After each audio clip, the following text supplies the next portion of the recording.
It started like any other night. I was scrolling through Facebook Marketplace, looking for a secondhand desk for my home office. My budget was tight, but I needed something decent. That's when I came across a listing for a solid oak desk. The photos looked great, practically brand new, and the price was ridiculously low.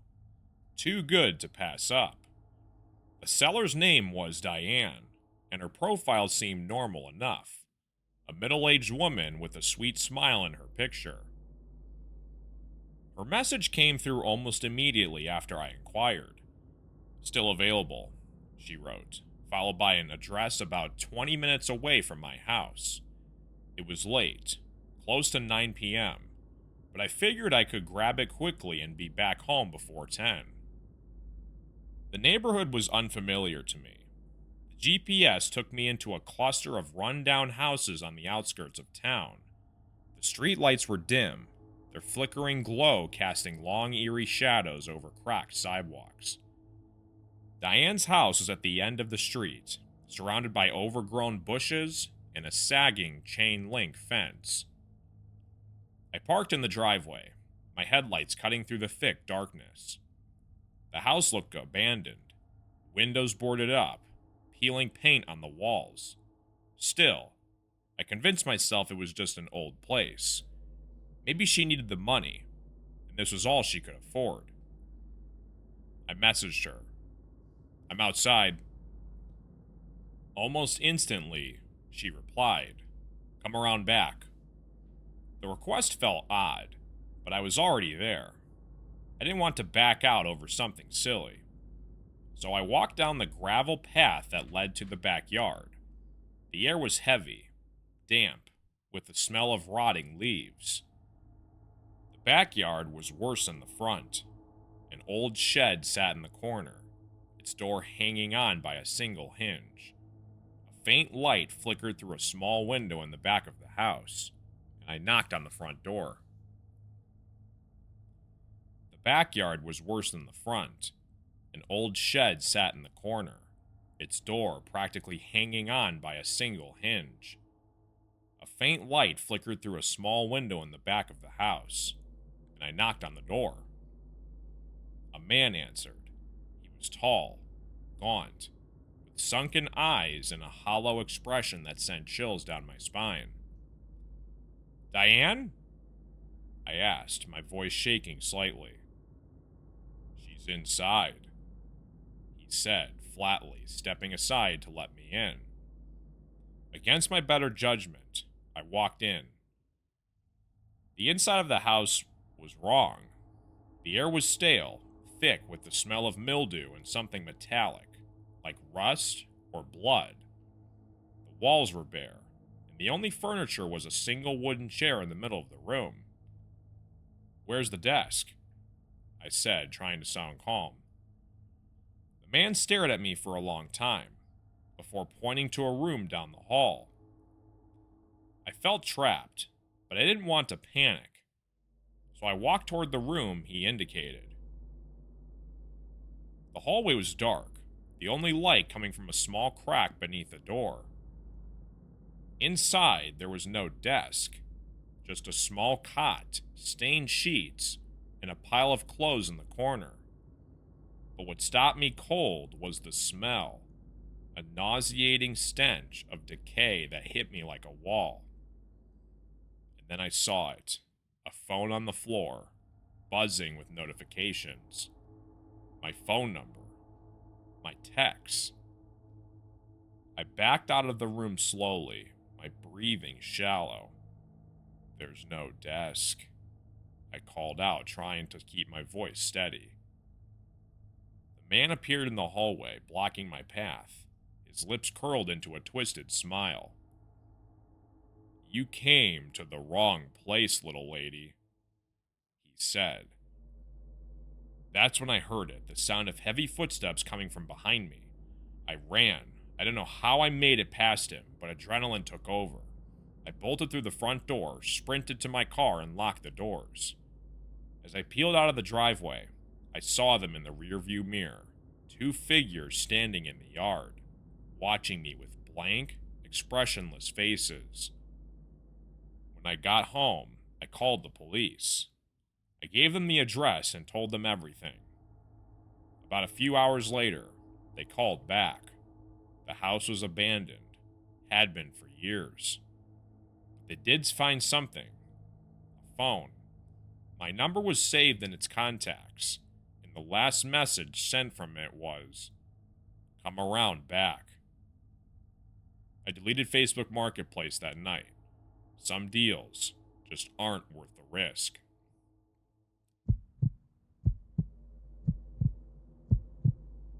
It all started on a rainy Saturday afternoon. I was stuck inside, bored, scrolling through Facebook Marketplace. I wasn't looking for anything specific, but then I saw it. An ornate, antique mirror. It had an intricate gold frame, the kind that looks straight out of a haunted mansion. The price was only $20. The seller's name was Robert.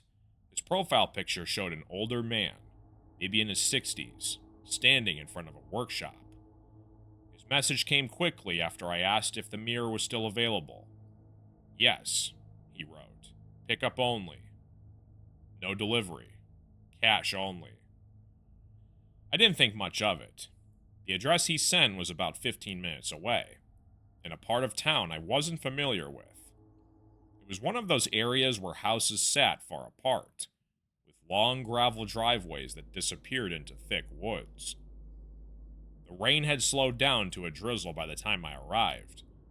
His house was small, almost hidden by the overgrowth around it. A rusted mailbox leaned to one side, and the porch sagged under its own weight. Despite the eerie vibe, I knocked on the door. Robert answered immediately, as if he'd been waiting. He was tall, with a gray beard and piercing blue eyes that seemed to look right through me. "You're here for the mirror," he said. It wasn't a question. I nodded. "Wait here." He stepped inside, and I could hear the sound of something heavy being dragged across the floor. When he returned, he was carrying the mirror. It was even more beautiful in person, ornate, heavy, and somehow otherworldly. $20, as we agreed, he said. I handed him the cash, but he didn't take it. Instead, he leaned in close, his eyes narrowing. "Once you take it, it's yours. No returns. Understand?" I laughed nervously and nodded, eager to leave. He finally took the money and I loaded the mirror into my car. By the time I got home, it was already dark. I hung the mirror in the hallway, opposite my bedroom door. It looked perfect there, like it belonged. But that night, I couldn't sleep. I kept hearing faint noises, creaks, whispers, coming from the hallway. At first, I told myself it was just the house settling. But then I heard it, the unmistakable sound of footsteps. Slowly, I crept to the bedroom door and peeked out. The hallway was empty, but the mirror, something was wrong with the mirror. The reflection wasn't right. It showed the hallway, but the shadows were darker, deeper, and moving. And then I saw it, a figure, tall, thin, with hollow eyes and a twisted grin. It stood just behind me in the reflection. I spun around, but there was nothing there. My breathing was shallow, my hands trembling. When I looked back at the mirror, the figure was closer, reaching out toward me. I slammed the bedroom door shut and didn't sleep a second that night. The next morning, I decided to get rid of the mirror. I dragged it to the curb. When I turned back to the house, it was there, hanging on the wall, exactly where I'd put it. I tried everything, smashing it, burning it, even burying it in the woods. But every time it reappeared, almost like what they say about Ouija boards, you can't get rid of them. And each night, figure grew closer in the reflection. I finally reached out to Robert, desperate for answers, but his profile was gone, no trace of him. And now I avoid the hallway after dark. I've started covering the mirror with a blanket, but that doesn't help. I still hear the whispers, the footsteps, and the faint sound of something scraping against the glass. Last night, I woke up to find the blanket on the floor and the figure standing on the other side of the glass. Its grin was wider, its hand pressed against the surface, like it was trying to push through. And tonight, I swear, I just heard the sound of cracking glass.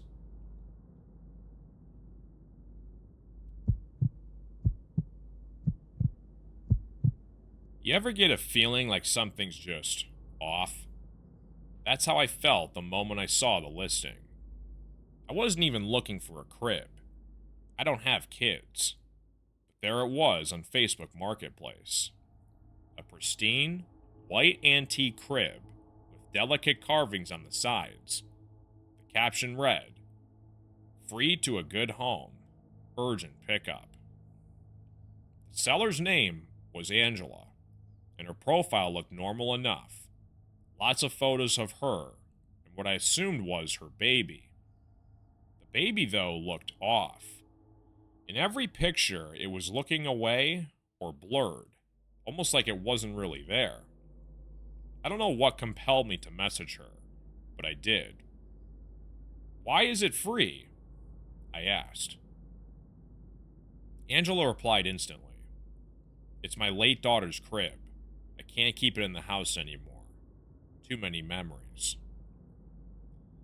The story tugged at me, so I agreed to pick it up. The address was about 40 minutes away in a rural area I didn't know. It was already getting dark by the time I got there, and her house sat at the end of a dirt road, surrounded by thick trees. The kind of place where you'd hear crickets and nothing else. I parked and knocked on the door. Angela answered, but she looked nothing like her photos. She was pale, her eyes sunken and bloodshot, and she didn't smile. "The crib's in the shed," she said, her voice flat. I followed her around back to a small, rickety shed. The door creaked loudly as she opened it. And there it was, the crib, spotless, like it had just been painted. "It's beautiful," I said, trying to break the tension. She didn't respond. She just stood there, staring at me.